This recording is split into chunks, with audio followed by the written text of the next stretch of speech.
Hello, class 8. So, in my last video, we got a idea about resources and coal and petroleum. Today, we will go through them in detail. First, we will know about coal. Okay, coal. Coal is a fossil fuel. We know that. Okay, coal is hard. Okay, it is black in color. Clear? And coal is formed by only plant fossil, only plant remains. सिर्फ पेड़ों से बना है, सिर्फ पेड़ों से.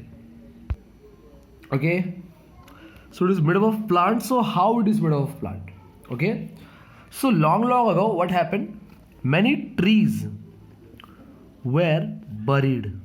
Trees were buried under the soil, or I would say buried deep inside soil. Deep inside soil. Why they were buried? वो क्यों दब गए soil के नीचे? Due to some natural phenomena, जैसे earthquake आया, volcanic eruption आया, landslide आया, जिसकी वजह से अर्थ में क्रैक आया, फ्रैक्चर आया. इस फ्रैक्चर के अंदर क्या हुआ? ट्रीज घुस गया और दब गया. समझ में आया? Trees were buried deep inside the soil due to earthquake, volcanic eruption, landslide. इन सब नेचुरल प्रॉब्लम्स की वजह से क्या हुआ?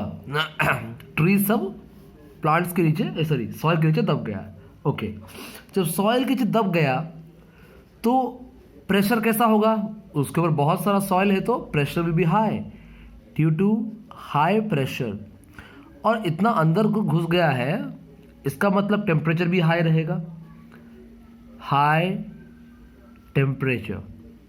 Okay, so due to high pressure of soil and high temperature of the what core of the earth.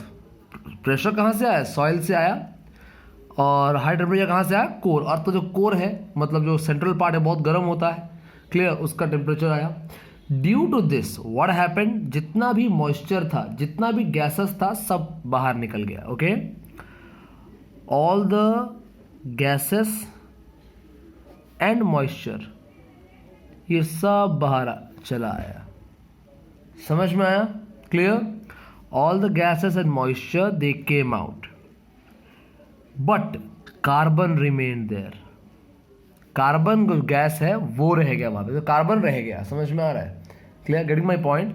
जितना बाकी gases था या जितना बाकी मॉइस्चर था, सब चला आया सिवाय कार्बन के. कार्बन नहीं आया, कार्बन वहीं रह गया. Getting my point?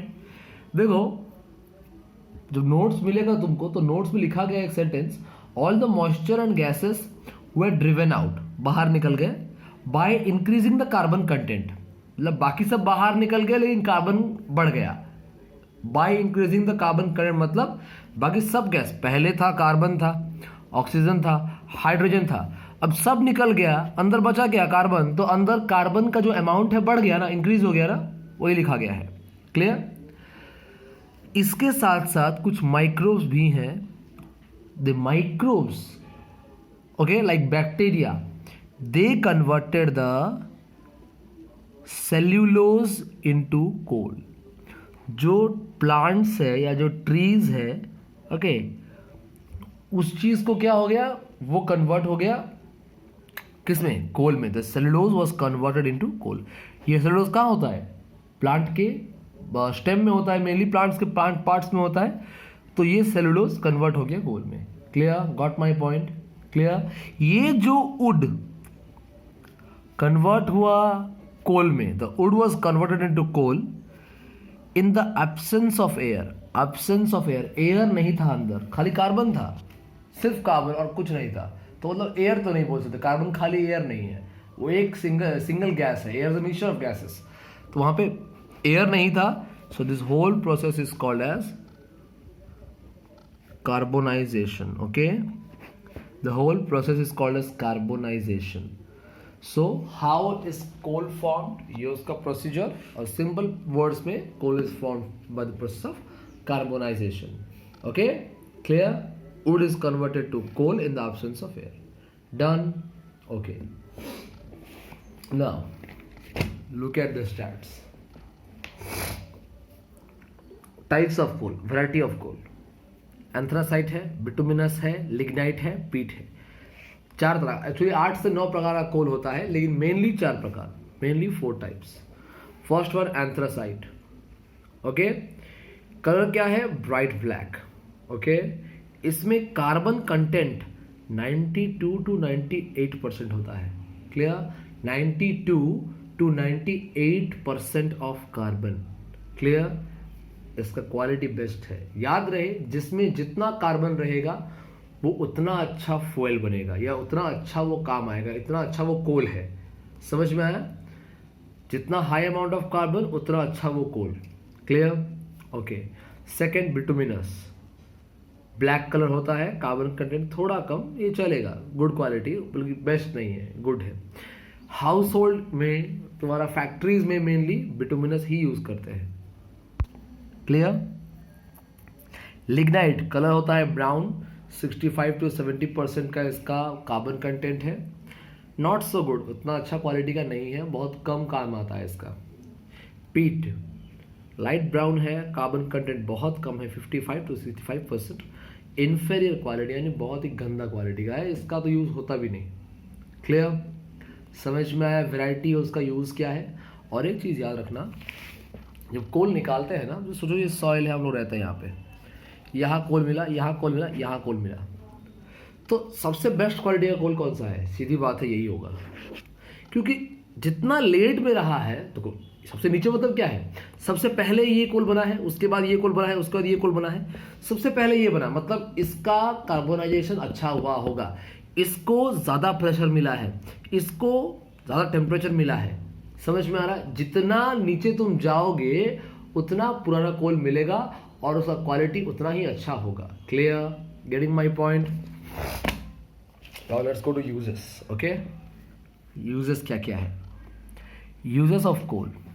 House hold activity में यूज़ करते हैं लोग, खाना बनाते हैं कोयला से. ओके, प्रेस करते हैं, जो लॉन्ड्री है ना, वहाँ पे they use this coal. Okay, next is used for thermal power plants to produce electricity.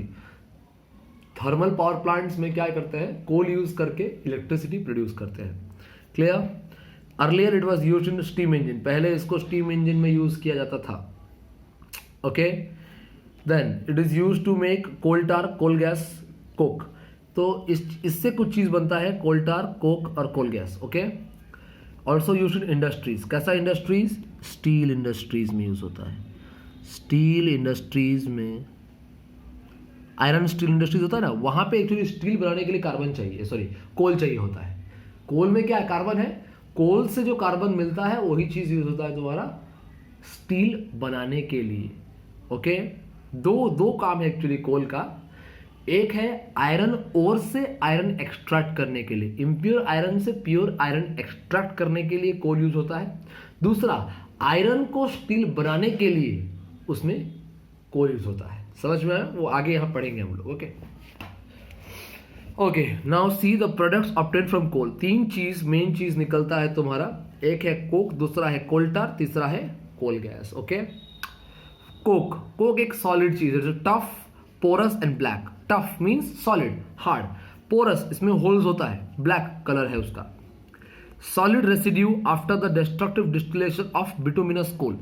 अगर बिटुमिनस कोल को हम लोग डिस्ट्रक्टिव डिस्टिलेशन करेंगे, डिस्ट्रक्टिव डिस्टिलेशन क्या होता है? हाई टेम्परेचर पे हीट करना. एक स्पेशल प्रोसीजर है जो स्पेशल तरीके से करते हैं, हम वो तो नहीं पढ़े. Clear? We may read it further in higher classes, so I am not discussing about that topic here. Okay, so bituminous coal undergoes destructive distillation. अगर तुम बिटुमिनस कोल को डिस्ट्रक्टिव डिस्टिलेशन करोगे तो वहां पे जो रेसिड्यू मिलेगा, रेसिड्यू मतलब बचा कुचा चीज मिलेगा, वो तुम्हारा कोक कहलाएगा. Clear? Means a purified form of coal. Simple सी बात है. Okay, it helps in extraction of iron from iron ore. बता रहा था मैं तुमको, कोल यूज होता है, तो कोल का जो फॉर्म है कोक, वो यूज होता है आयरन. ओके, ओर से आयरन निकालने के लिए. Okay, coke is used to extract iron from iron ore and in manufacturing of steel. जो बताया तुमको अभी कोल में, वो कोक का एक्चुअली फॉर्मूला, कोक का यूज है. ओके, तो कोक कहां से निकलता है? कोल से निकलता है, तो कोल का भी यूज सेम ही होगा। Clear? Got the point? Next, coal tar. What is coal tar? It is a liquid. Coke एक सॉलिड था, कोल टार एक लिक्विड है। It's a black liquid with unpleasant smell, गंदा स्मेल आता है इससे। इस कोल टार में बहुत सारे कार्बन कंपाउंड्स है, बहुत सारे। It contains several carbon compounds, okay, approximately 200 compounds, आसपास 200 कंपाउंड मिलेगा तुमको यहाँ पे, about 200 compounds. Clear? It yields मतलब produce, it produces benzene, toluene, naphthalene, anthracene etcetera when distilled. Okay, यहां भी एक्चुअली कोल टार को जब तुम डिस्ट्रक्टिव डिस्टिलेशन, डिस्टिल मतलब वही डिस्टिलेशन, किस तरह का डिस्टिलेशन? Destructive distillation. अगर तुम कोल टार को भी डिस्टिलेशन करोगे तुमको बहुत चीज और मिलेगा, benzene, toluene, naphthalene, anthracene. Clear? और इससे तुम क्या बना सकते हो? परफ्यूम, डाई, ड्रग्स, डाई मतलब colours, drugs, photographic materials, plastics, roofing materials, paints etcetera, बहुत कुछ बना सकते हो तुम इससे। क्लियर? Next, coal gas. जब तुम कोक से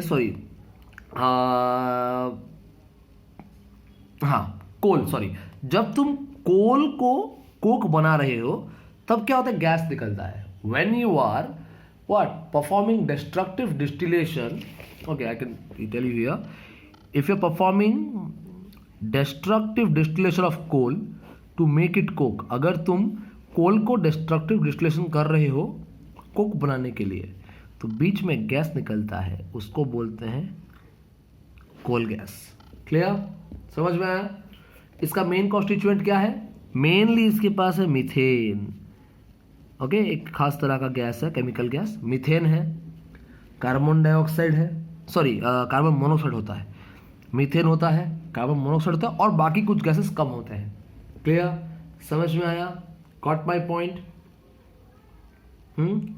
ओके, सो ये था तुम्हारे कोल के बारे में। Go through this, okay, notes भेजूंगा, पढ़ना, समझना, डाउट रहेगा बताना। Okay, have a good day.